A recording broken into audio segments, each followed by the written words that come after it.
Туапсе «Русский Сталинград». Трижды за апрель одичалый нефтеперерабатывающий завод успешно отбивал остервенелые удары украинской военщины. Отбивал цистернами, терминалами, хозблоками и даже бытовками. Когда у ЗСУ ничего не вышло, в третий раз коварные националисты и вырожденцы придумали подлую уловку. Привязали к своим нелепым дронам банки с мазутом и начали разливать его над городом и над пляжами. Где смогли, подожгли, где не смогли, сорвали пляжный сезон в регионе. Нет, это не я третий день отмечаю 1 мая. Это губернатор Краснодарского края занимается антикризисным менеджментом. По его мнению, видео со столбами дыма и огня – это вражеское ИПСО с высоким уровнем детализации, когда воссоздана не только голографическая картинка, но дым щиплет глаза, а от температуры могут вспыхнуть волосы даже на спине. Хорошо.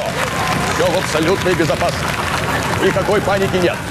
6 миллионов единиц техники, 20 миллионов волонтеров, 300 миллионов сотрудников Росгвардии, 650 миллиардов дронов все потушили.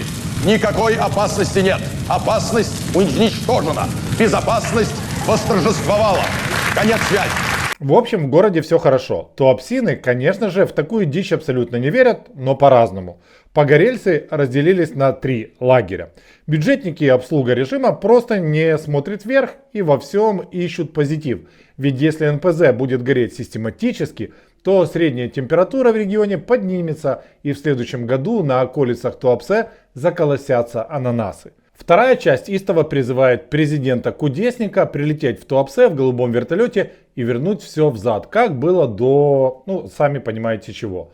А вот это они не называют и всячески избегают называть причины, по которым по Туапсе украинцы сбрасывают банки с мазутом, а не с вареньем. Нет причин. Люди сейчас не об этом. Они просто за экологию и давайте жить дружно. А третью часть я вам сейчас покажу. В 2022 году они не скрывали своих лиц, своих мыслей и своих намерений. Нас встречали люди везде, каждый проезжающий махал, сигналил, кричали «Россия, мы вместе». Это так приятно, вот это единство, нам на самом деле очень сильно этого не хватало, вот этого духа нашего русского объединения. Я так рада, мы ехали по объездной дороге, все машины сигнали, ребят, все вместе. Россия, мы непобедимы, мы вместе. Своих мы не бросаем, я вот со своими детками, со своей семьей. Поедем в автопробег. Мне все равно вообще, что происходит, ситуация в нашей стране. И полагаю, что как-то людей, взбудоражить, чтобы люди тоже понимали, что не единомышленников много. России не оставили выбора. Наш президент принял очень сложное, но правильное решение. Город воинской славы Туапсе поддерживает позицию нашей армии и нашего президента. За Россию, за президента. Наши прадеды воевали, проливая свою кровь за страну, свободную от фашизма. Сегодня эта чума вновь поднимает свою голову. А значит, мы должны поддержать нашу армию, которая встала на защиту нашей Родины. Туапсе стал неприступной крепостью на пути фашистов и нацистов. И нам не стыдно. Мы с гордостью стоим за наше Отечество. Город воинской славы Туапсе всегда стойко отстаивал границы нашей Родины. Мы туапсинцы, мы потомки наших дедов, которые свято охраняли Россию. Нас не сломить санкциями, нам наплевать на ваши угрозы. Мы вместе с великой страной, мы вместе с нашим президентом. Ну да, кто ж знал, что украинцы в своих лабораториях умеют создавати не только швайних карасей. Доброго вечора, ми з України, ви дивитесь проект «Україна в вогні», мене звати Рауль. На этом месте ставим лайки, не забываем про перепосты, не забываем подписываться, а в конце я жду ваших комментариев. Хотите помочь проекту более глобально? На YouTube в описании к видео есть все наши реквизиты, на Фейсбуке все то же самое вы можете найти в комментариях. Также отдельная благодарность нашим партнерам на Патреоне и на YouTube. Вы очень помогаете. Ну а теперь возвращаемся к нашему сюжету. Не отстают от туапсян и пермичи из города Пермь. Это почти итальянская Парма, но на Урале и с большим количеством промпроизводств без какого-либо намека на экологические стандарты. По весне Пермь на несколько недель превращается в Венецию, без лодок, но с большим количеством, опять же, гондольеров-чиновников. В общем, прекрасное место, чтобы сдохнуть и замерзнуть в канаве, не привлекая внимания широкой общественности. Но в конце апреля жизнь начала налаживаться и в Перми.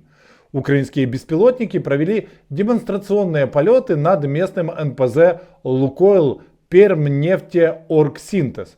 По ряду источников под удар могла попасть установка первичной переработки нефти. Горит знатно, местные жители уже устраивают флешмобы с погорельцами-туапсинами. Обращаемся к президенту России Владимиру Владимировичу Путину. В Перми страшная ситуация. В городе невозможно дышать, а власти даже не закрывают школы. В одичалой прессе британцы и болгары восхищаются дальнобойностью украинских дронов, в стане военкурвов и пропагандистов царит уныние. План СВО все больше похож на апокалипсис. Под угрозой дачи, особняки и квартиры в Москве. А бежать некуда, из союзников остались только Иран, Северная Корея и Куба. Но последнюю Штаты планируют взлохматить, Ирану не до русской эмиграции, а Северная Корея это слишком даже для кабаевской России. Теперь буквально на несколько минут вернемся к теме пленок Миндича и дубовую антикризисную стратегию улицы Банковой. Очень мне понравился месседж, переданный через лидеров общественного мнения в соцсетях. Нельзя расследовать коррупцию Firepoint и в любом военном производстве, потому что это наносит урон по обороноспособности страны. При Порошенко, кстати, этот же тезис звучал короче. Нельзя расследовать коррупцию, потому что Путин нападет. Мой ответ на эту махровую хуцпу я разбил на несколько пунктов. Пункт первый. Ответ на нельзя наносить удар обороноспособности страны. Но ведь сам президент лично ввел санкции против Миндича на 3 года. А ведь Миндич, я надеюсь, это очевидно даже одноклеточным, похоже является одним из совладельцев конторы. Таким образом, человек, похожий на Вову, первым уничтожает Firepoint, потому что мочит учредителя. Пункт номер 2. Дроны Firepoint эффективны, поэтому тема закрыта. Нет, не закрыта. Уже понятно, что деньги Дании и Firepoint перенаправлялись под чутким контролем теневых коррупционеров во власти. Деньги Министерства обороны перенаправлялись таким же образом. Коррупционная монополия убила конкуренцию, а ведь конкуренты могли предлагать более эффективные и более дешевые решения. Теперь мы об этом никогда не узнаем. Пункт номер 3. Для каждого производителя ставят сроки, задачи и требуют от них соответствующих тактико-технических характеристик и результатов. Да, эта информация не для широкой аудитории, но у нас есть наглядова рада Министерства обороны. Пусть выйдут и скажут: министерство провело аудит ракеты Фламинго, это прям разъеб. Нам больше не нужны томагавки, Storm Shadow, Скальп и Таурус. Наслаждайтесь видом горячей лаптиканды и донатьте на производство. Что сказала наглядова рада? Firepoint пора национализировать. Это достаточно странный ответ, не правда ли? Или Насрада тоже агенты Кремля, как и украинские журналисты? Пункт номер 4. Сегодня украинские морские дроны поразили 2 одичалых танкера. И мне в комментариях тут же написали: может еще по дронам коррупционное расследование начать? Я отвечу: если есть хоть малейшее подозрение в коррупции, это не опция, это обязанность правоохранительных органов начать расследование. У нас такие законы, даже во времена, когда Конституция на паузе. Пункт номер 5. Рука Кремля. Нет сомнений, что Кремль имеет агентов в высших эшелонах украинской власти. Я напомню, план контрнаступа лежал на столе у Путина за несколько недель до его начала. И это были не только спутниковые снимки. Но какова вероятность, что рука Кремля направила деньги иностранных доноров именно в компанию Firepoint, совладельцем которой с высокой долей вероятности является бизнес-партнер президента Тимур Миндич? И зачем Кремлю усиливать компанию, которая создает супердроны и ракеты, сжигающие Россию? Русские вышли сами на себя? Пункт номер 6. Какими же нужно быть дегенератами, чтобы придумать месседж о том, что не нужно бороться с коррупцией, потому что эта борьба мешает победе над Кремлем? Хлопцы, если для победы над коррупцией нужна другая коррупция, а для победы над ГУЛАГом нужен барак незламности, то идите вы, наверное, сами в сторону границ 91 года, своими собственными ножками, вместе с антикризом из офиса простых решений. Я не лезу в коррупцию, вы не лезете в мою жизнь со своими приказами, что делать и как маршировать строем. 5-минутку ненависти окончил, возвращаемся к позитивным новостям, то есть к параду победы на Красной площади. Надо сказать, что в этот раз накал имперского величия сильно упал. Ну да, техники не будет, потому что парад не юбилейный. Ну тогда давайте вспомним, а в какой год на параде не было техники. Я вам скажу. В 95-м, когда все было плохо в России, и в 2007-м, когда селенок у Путина еще не хватало. Слабаки, немочь. Ведь даже на параде 41 года было 160 танков и артиллерия. А это был год, когда парад пешим ходом выходил на позиции. Немцы в тот год стояли в 30 километрах от Кремля. И это вам не ссыкливый путинский фашизм, а настоящий оскал империи зла. под руководством несгибаемого товарища Сталина. Короче, на параде путинской победы не будет военной техники, а в сети появились фотки с антидроновыми сетками на Красной площади и техники ПВО, которую в больших количествах стягивают в Москву. По поводу антидроновых сеток я не уверен, ну посмотрим. С гостями тоже сильно не густо. По большому счету, праздник Победы переходит в статус войны 812 года и пунических войн времен Карфагена. То есть участников не осталось, внуки, озабоченные экономической ситуацией, правнуки, отключением интернета и превращением его в суверенный чебурнет.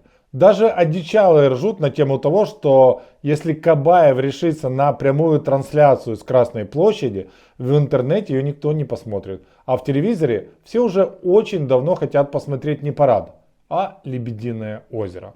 В общем, в 26 году это реально праздник со слезами на глазах, потому что глаза слезятся от горящих НПЗ по всей Лаптиканде.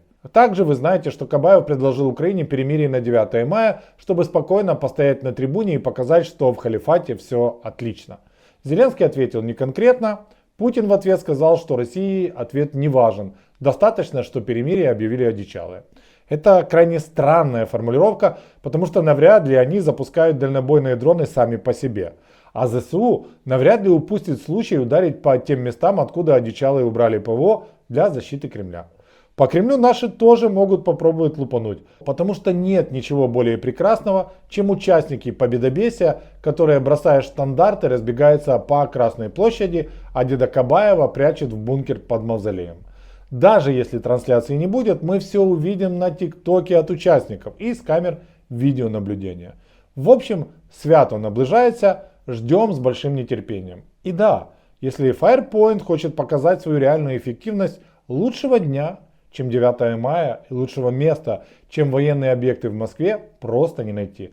Так что ждем сотни ракет «Фламинго» и 7000 баллистических ракет, про которые так мощно нам втирали блогери-безсеребренники на Фейсбуці.